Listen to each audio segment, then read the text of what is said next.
The Hobbit, Chapter 15, The Gathering of the Clouds, page 257. Now we will return to Bilbo and the dwarves. All night one of them had watched, but when morning came they had not heard or seen any sign of danger. But ever more thickly the birds were gathering. Their companies came flying from the south, and the crows that still lived about the mountain were wheeling and crying unceasingly above. "Something strange is happening," said Thorin. "The time has gone for the autumn wanderings, and these are birds that dwell always in the land. There are starlings and flocks of finches, and far off there are many carrion birds, as if a battle were afoot." Suddenly Bilbo pointed. "There is that old thrush again!" he cried. "He seems to have escaped when Smaug smashed the mountain side, but I don't suppose the snails have." Sure enough, the old thrush was there, and as Bilbo pointed he flew towards them and perched on a stone near by. Then he fluttered his wings and sang. Then he cocked his head on one side as if to listen, and again he sang, and again he listened. "I believe he is trying to tell us something," said Balin, "but I cannot follow the speech of such birds. It is very quick and difficult. Can you make it out, Baggins?" "Not very well," said Bilbo. As a matter of fact, he could make nothing of it at all. Pages 258 to 259. Make nothing of it at all. But the old fellow seems very excited. "I only wish he was a raven," said Balin. "I thought you did not like them. You seemed very shy of them when we came this way before." "Those were crows, and nasty, suspicious-looking creatures at that, and rude as well. You must have heard the ugly names they were calling after us. But the ravens are different. There used to be great friendship between them and the people of Thror, and they often brought us secret news, and were rewarded with such bright things as they coveted to hide in their dwellings. They live many a year, and their memories are long, and they hand on their wisdom to their children. I knew many among the ravens of the rocks when I was a dwarf lad. This very height was once named Raven Hill, because there was a wise and famous pair, old Cark and his wife, that lived here above the guard chamber, but I don't suppose that any of that ancient breed linger here now." No sooner had he finished speaking than the old thrush gave a loud call and immediately flew away. "We may not understand him, but that old bird understands us, I am sure," said Balin. "Keep watch now and see what happens." Before long there was a fluttering of wings, and back came the thrush, and with him came a most decrepit old bird. He was getting blind, he could hardly fly, and the top of his head was bald. He was an aged raven of great size. He alighted stiffly on the ground before them, slowly flapped his wings, and bobbed towards Thorin. "Ah, Thorin, son of Thrain, and Balin, son of Fundin," he croaked, and Bilbo could understand what he said, for he used ordinary language and not bird speech. "I am Broke, son of Cark. Cark is dead, but he was well known to you once. It is 100 years and 53 since I came out of the egg, but I do not forget what my father told me. Now I am the chief of the great ravens of the mountain. We are few, but we remember still the king that was of old. Most of my people are abroad, for there are great tidings in the south. Some are tidings of joy to you, and some you will not think so good. Behold, the birds are gathering back again to the mountain and to dale from south and east and west, for word has gone out that Smaug is dead." "Dead! Dead!" shouted the dwarfs. "Dead! Then we have been in needless fear, and the treasure is ours." They all sprang up and began to caper about for joy. "Yes, dead," said Roke. "The thrush, may his feathers never fall, saw him die, and we may trust his words. He saw him fall in battle with the men of Esgaroth, the third night back from now at the rising of the moon." It was some time before Thorin could bring the dwarfs to be silent and listen to the raven's news. At length, when he had told all the tales of the battle, he went on. "So much for joy, Thorin Oakenshield. You may go back to your house in safety. All the treasure is yours, for the moment, but many are gathering hither beside the birds. The news of the death of the guardian has already gone far and wide, and the legend of the wealth of Thror has not lost in the telling during many years. Many are eager for a share of the spoil. Already a host of the elves is on the way, and carrion birds are with them, hoping for battle and slaughter. By the lake men murmur that their sorrows are due to the dwarves, for they are homeless and many have died, and Smog has destroyed their town. They too think to find amends from your treasure, whether you are alive or dead. Your own wisdom must decide your course, but 13 is small remnant of the great folk of Durin that once dwell here, and now are scattered far. Pages 260 to 261. Is small remnant of the great folk of Durin that once dwelt here, and now are scattered far.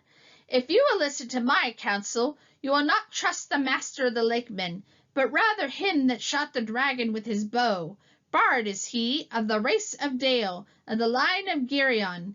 He is a grim man, but true. We would see peace once more among dwarves and men and elves after the long desolation, but it may cost you dear in gold. I have spoken. Then Thorin burst forth in anger. Our thanks, Roke-Kark's son. You and your people shall not be forgotten.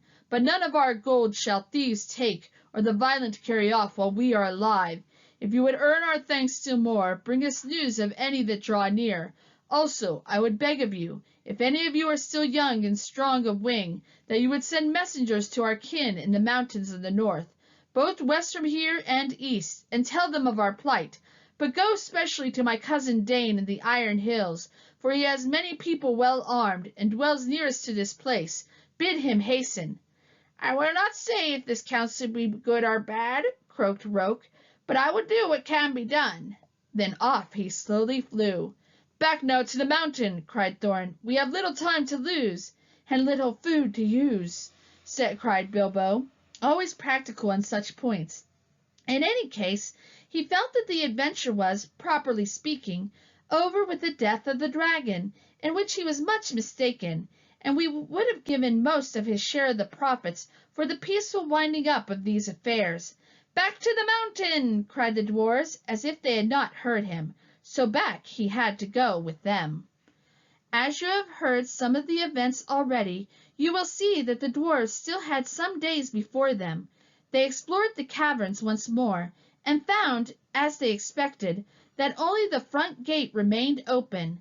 All the other gates, except of course the small secret door, had long ago been broken and blocked by Smog, and no sign of them remained. So now they began to labor hard in fortifying the main entrance, and in making a new path that led from it.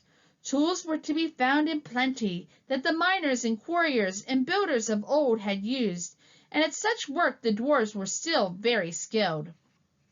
As they worked, the ravens brought them constant tidings. In this way they learned that the Elven King had turned aside to the lake, and they still had a breathing space. Better still, they heard that 3 of their ponies had escaped, and were wandering wild far down the banks of the running river, not far from where the rest of their stories had been left. So while the others went on with their work, Fili and Kili were sent, guided by a raven, to find the ponies and bring back all they could. They were 4 days gone, and by that time they knew that the joined armies of the lakemen and the elves were hurrying toward the mountain. But now their hopes were higher, for they had food for some weeks with care, chiefly cram, of course, and they were very tired of it. But cram is much better than nothing, and already the gate was blocked with a wall of squared stones laid dry, but very thick and high, across the opening. There were holes in the wall through which they could see or shoot, but no entrance. They climbed in or out with ladders, and hauled stuff up with ropes. For the issuing of the stream they had contrived a small, low arch under the new wall, but near the entrance they had so altered the narrow bed that a wide pool stretched from the mountain wall to the head of the fall, over which the stream went towards Dale. Pages 262 to 263. Head of the fall over which the stream went towards Dale. Approach to the gate was now only possible without swimming along a narrow ledge of the cliff to the right as one looked outwards from the wall. The ponies they had brought only to the head of the steps above the old bridge, and unloading them there had bidden them return to their masters and sent them back riderless to the south. There came a night when suddenly there were many lights as of fires and torches away south in dale before them. "They have come," called Balin, "and their camp is very great. They must have come into the valley under the cover of dusk along both banks of the river." That night the dwarfs slept little. The morning was still pale when they saw a company approaching. From behind their wall they watched them come up to the valley's head and climb slowly up. Before long they could see that both men of the lake, armed as if for war, and elvish bowmen were among them. At length the foremost of these climbed the tumbled rocks and appeared at the top of the falls, and very great was their surprise to see the pool before them and the gate blocked with a wall of new hewn stone. As they stood pointing and speaking to one another, Thorin hailed them. "Who are you?" he called in a very loud voice.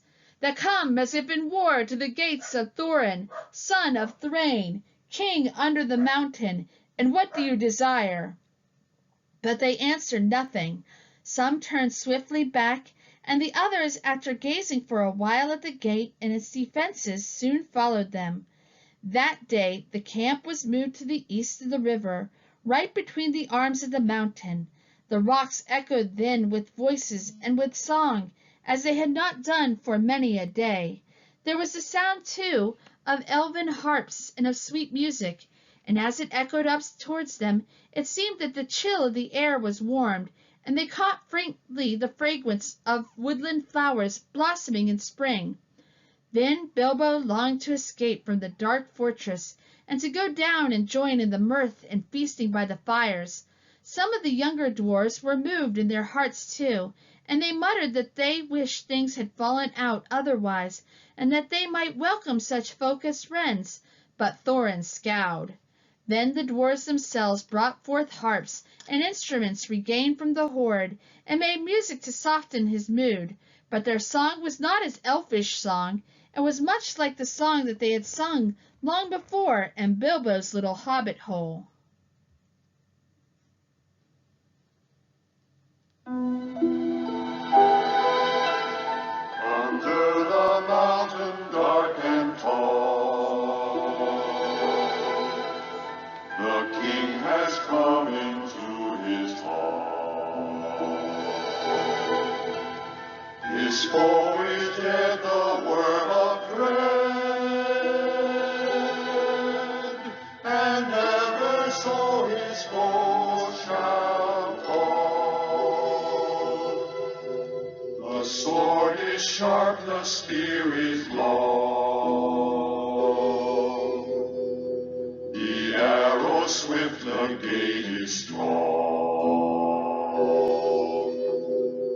The heart is bold that looks on gold, and dwarfs no more shall suffer thrall. The mountain throne once more is free, for wandering folk the summons heed. Come haste across the waste, the king of friend and king has need. The king is come unto his hall, under the mountain dark and tall. The worm of dread is slain and dead, and ever so our foe shall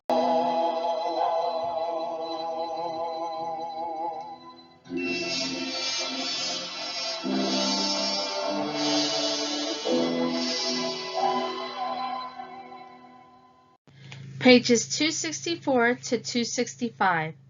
This song appeared to please Thorin, and he smiled again and grew merry, and he began reckoning the distance to the iron hills, and how long it would be before Dane could reach the lonely mountain, if he had set out as soon as the message reached him.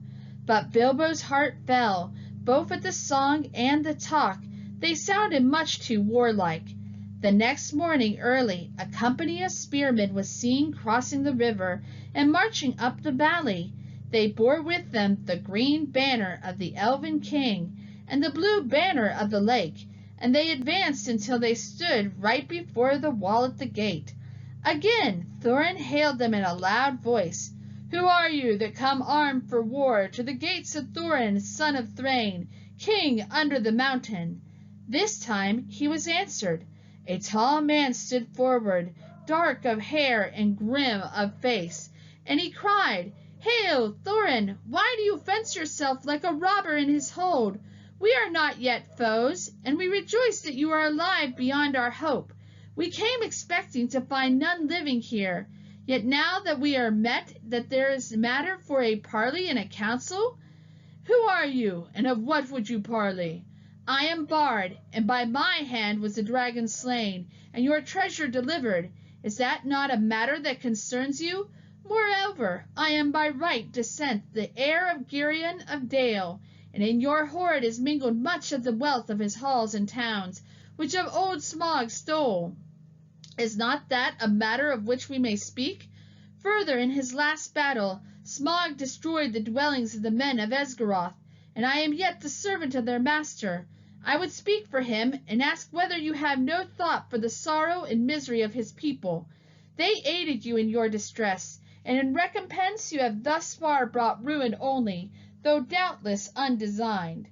Now these were fair words and true, if proudly and grimly spoken, and Bilbo thought that Thorin would at once admit what justice was in them. He did not, of course, expect that anyone would remember that it was he who discovered all by himself the dragon's weak spot, and that was just as well, for no one ever did. But also he did not reckon with the power that gold has upon which a dragon has long brooded, nor with dwarvish hearts. Long hours in the past days Thorin had spent in the treasury, and the lust of it was heavy on him. Though he had hunted chiefly for the Arkenstone, yet he had an eye for many another wonderful thing that was lying there, about which were wound old memories of the labors and the sorrows of his race.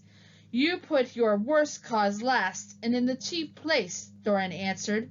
"To the treasure of my people no man has a claim, because Smaug, who stole it from us, also robbed him of life or home."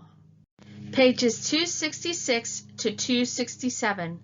Claim, because Smaug, who stole it from us, also robbed him of life or home. The treasure was not his, that his evil deeds should be amended with a share of it. The price of the goods and the assistance that we received of the Lakemen we will fairly pay in due time, but nothing will we give, not even a loaf's worth under threat of force. While an armed host lies before our doors, we look on you as foes and thieves. It is in my mind to ask what share of their inheritance you would have paid to our kindred had you found the hoard unguarded and us slain. "A just question," replied Bard, "but you are not dead, and we are not robbers. Moreover, the wealthy may have pity beyond right on the needy that befriended them when they were in want, and still my other claims remain unanswered. I will not parley, as I have said, with armed men at my gate, nor at all with the people of Elven King, whom I remember with small kindness. In this debate they have no place. Begone now, ere our arrows fly, and if you would speak with me again, first dismiss the elvish host to the woods where it belongs, and then return, laying down your arms before you approach the threshold. The Elven King is my friend, and he has secured the people of the lake in their need, though they had no claim but friendship on him," answered Bard. "We will give you time to repent your words. Gather your wisdom ere we return." Then he departed and went back to the camp. Ere many hours were past, the banner-bearers returned, and trumpeters stood forth and blew a blast, "In the name of Esgaroth in the forest," one cried, "we speak unto Thorin, Thrain's son Oakenshield, calling himself the king under the mountain, and we bid him consider well the claims that have been urged, or be declared our foe. At the least, he shall deliver 1/12 portion of the treasure unto Bard as the dragon slayer, and as the heir of Geryon. From that portion Bard will himself contribute to the aid of Esgaroth. But if Thorin would have the friendship and honor of the lands about, as his sires had of old, then he will give also somewhat of his own for the comfort of the men of the lake." Then Thorin seized a bow of horn and shot an arrow at the speaker. It smote into his shield and stuck there quivering. "Since such is your answer," he called in return, "I declare the mountain besieged. You shall not depart from it until you call on your side for a truce and a parley. We will bear no weapons against you, but we will leave you to your gold. You may eat that if you will." With that the messengers departed swiftly, and the dwarfs were left to consider their case. So grim had Thorin become that even if they had wished, the others would not have dared to find fault with him. But indeed most of them seemed to share his mind, except perhaps old fat Bomber and Fili and Kili. Bilbo, of course, disapproved of the whole turn of affairs. He had by now had more than enough of the mountain, and being besieged inside it was not at all to his taste. "The whole place still stinks of dragon," he grumbled to himself, "and it makes me sick, and cram is beginning simply to stick in my throat."